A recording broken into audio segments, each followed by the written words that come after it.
ఇక పార్టీ ఫిరాయింపులకు సంబంధించి ఇక స్పీకర్ నిర్ణయం తీసుకోబోతుండు. ఇయ్యలేదో ఇక భూమి మీదకి సూర్యుడు వచ్చి పడతాడు కింద, భూమి తిరమర అయిపోతుంది అన్నట్టుగా అటు బీఆర్ఎస్ అయితే పాపం ఎదురు చూసారు. వాళ్ళకు కూడా తెలుసు వాస్తవానికి ఇది ఏం కింద మీద అయ్యే కార్యక్రమం ఏం కాదని.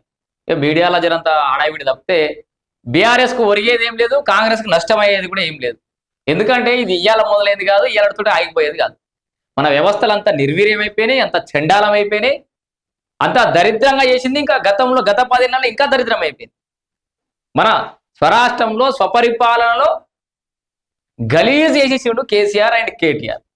ఎందుకంటే ఇగో ఎమ్మెల్యేల అనర్హత పిటిషన్లు కొట్టివేత, స్పీకర్ తీర్పుపై న్యాయ పోరాటం చేస్తా అని చెప్పేసి బీఆర్ఎస్ పార్టీ అటుంది.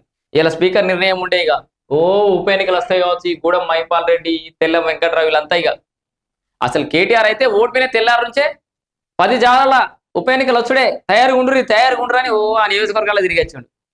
తెల్లారిది ఇప్పటికిప్పుడు ఎన్నికలు పెడితే మేమే గెలుస్తామని చెప్పాడు. ఎందుకంటే జస్ట్ ఎమ్మెల్యేని కాపాడుకోవడం కోసం.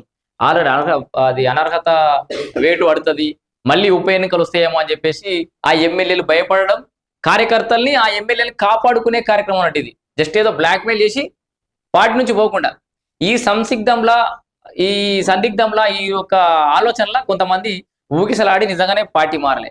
కొంతవరకు పార్టీ మార్పులు అంటే కాంగ్రెస్ పార్టీలో చేరికలను ఆపగలిగాడు కేటీఆర్ తప్పితే ఈ నిర్ణయాలు పెద్దగా మార్చే శక్తి అయితే ఆయన దగ్గర లేదు. ఇక్కడ చూసుకుంటే ఎమ్మెల్యేల అనర్హత వ్యవహారంలో ఎమ్మెల్యే డిస్క్వాలిఫికేషన్ ఇష్యూలో తెలంగాణ శాసనసభ స్పీకర్ గడ్డం ప్రసాద్ కుమార్ అయితే వెల్లడించిన తీర్పుపై న్యాయ పోరాటం చేస్తామని బీఆర్ఎస్ ఎమ్మెల్యేలు కేపీ వివేకానంద గౌడ్, కల్వకుంట్ల సంజయ్ అన్నారు. స్పీకర్ నిర్ణయం రాజ్యాంగానికి విరుద్ధంగా ఉందని రకరకాల వాళ్ళు చేసే ఆరోపణలు వాళ్ళు చేశారు. రాష్ట్ర ముఖ్యమంత్రి రేవంత్ రెడ్డి అసెంబ్లీలో చెప్పాడు, గప్పుడు ఏదో శాసనసభ వ్యవహారాలు అప్పుడెట్లే ఇప్పుడు గట్లే ఉన్నాయి, అప్పుడున్న రాజ్యాంగం ఇప్పుడుంది, అప్పుడున్న చట్టాలు ఇప్పుడున్నాయి, కొత్తగా ఒరిగేది ఏం లేదు. బీఆర్ఎస్ వాళ్ళే స్ట్రాంగ్ గవర్నమెంట్ ఫామ్ చేసినప్పుడు కూడా 80-90 మంది ఎమ్మెల్యేలు గెలిచినాక కూడా కాంగ్రెస్ పార్టీ ఎమ్మెల్యేలను, ఇతర టీడీపీ పార్టీ ఎమ్మెల్యేలను వీళ్ళనంతా సంతలో గొర్రెలను, బర్రెలను, కుక్కలు, నక్కలు కొన్నాడు అని పాడేసిన ఎమ్మెల్యేలు. వెలుగుందా? రాజకీయ పునరేకీకరణ అని ఒక కొత్త పేరు తీసుకొచ్చారు. వాళ్ళు ఏడికలు సృష్టించారు. కేసీఆర్ బాబుతో అన్నీ అయితే అదేదో పదం తీసుకొచ్చి సృష్టించి మొత్తం ఏదో కథ కార్యక్రమం చేశారు. అప్పుడు లేని సోయి ఇప్పుడు వచ్చింది కేటీఆర్కి. సంతోషం, కనీసం ఇప్పటికైనా సోయి వచ్చింది. నేను అనేది ఏంటంటే కేటీఆర్కు పార్టీ ఫిరాయింపులకు సంబంధించి సవాల్ విసురుతున్నా. మీరు ఇప్పుడు ఏదైతే సరే ఈ ఎమ్మెల్యేల డిస్క్వాలిఫికేషన్ సంబంధించిన విషయంలో మీరు గెలవాలని కోరుకుంటున్నా. మీరు గెలువురి, ఎమ్మెల్యేల మీద అనర్హత వేటు పడని, ఆ తర్వాత రేపు పొద్దుగాలే భవిష్యత్తులో ఎప్పుడైనా నువ్వు అటువంటి దుర్మార్గపు చర్యలు పాల్పడా అని చెప్పేసి హామీ ఇస్తున్నావా? అంత నీచానికి దిగజారా అనే ఒక కాన్ఫిడెన్స్ నీకు ఉందా? అసలు మళ్ళా అవకాశం వస్తే ఇతర పార్టీల ఎమ్మెల్యేలు కొనుక్కోవడానికి ముందుగా జేబులో పైసలు పెట్టుకొని ఇట్లా అనుకో నువ్వే తయారుకుంటావాడ. ఈశ్వర్ సినిమాల ఆయన పేరెవరు, ఆది మన ఆయన ఉంటాడు. సో అట్లా అదిరే అవి ఇట్లా అంటాడు, పైసలు ఇస్తాడు చూడు, వాళ్ళకి జోలకి గట్లా తీస్తావు.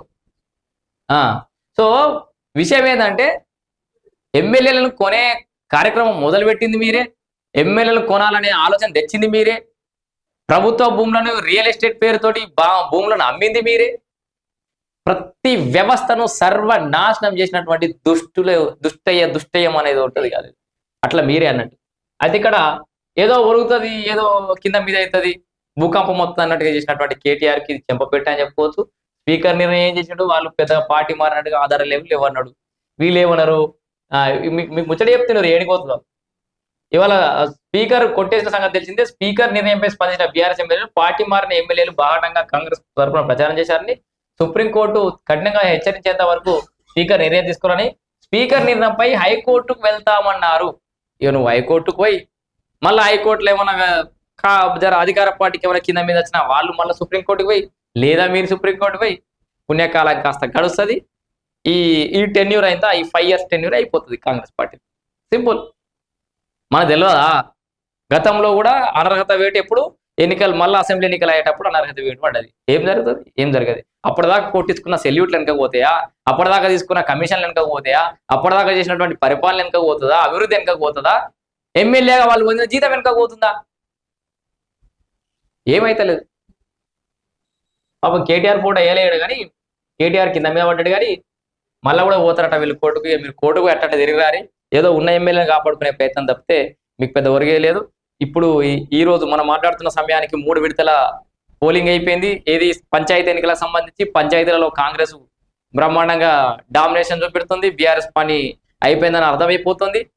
ఏమునగా బావగొమ్మర్లు సిద్దిపేట సిరిసిల్లలో అది కూడా పేపర్ పైన కనబడేట్టు మేకపోతు కామరం లెక్క ఇప్పుడు అవతలోడి గెలిచినా యువతలోడి గెలిచినా తీసుకొచ్చుకుని కండువలు కప్పడంలో కొంత సక్సెస్ అయ్యారు. చాప కింద నీరులాగా అక్కడ కూడా వ్యవస్థలు మారుతున్నాయి, సిచ్యువేషన్ మారుతుంది. నెక్స్ట్ టైం వాళ్ళు కూడా గెలుచుడు కష్టమే ఉంది. ఈ ఎంపీటీసీ జెడ్పీటీ సరే ఇప్పుడు సర్పంచ్ ఎన్నికల కంటే వాడు వేరే ఎట్లా గెలిచినా కూడా నీ వాడని కండువా కప్పినాం. ఈసారి అయితే ఎంపీటీసీ జెడ్పీటీసీ అయితే బీ ఫామ్ల మీద అయితే ఆ సింబలతో గెలిచిన వాడిని నీ వాడని చెప్పుకునే పరిస్థితి ఉండదు, సిగ్గుశరం పోతుంది. ఎంపీటీసీ జెడ్పీటీసీ ఎన్నికలు అయిపోయే సమయానికి బీఆర్ఎస్ పార్టీ దుకాణం బంద్ కాబడుతుంది. టులెట్ బోర్డు పెట్టుడే ఇక ముచ్చటైతే లేదు.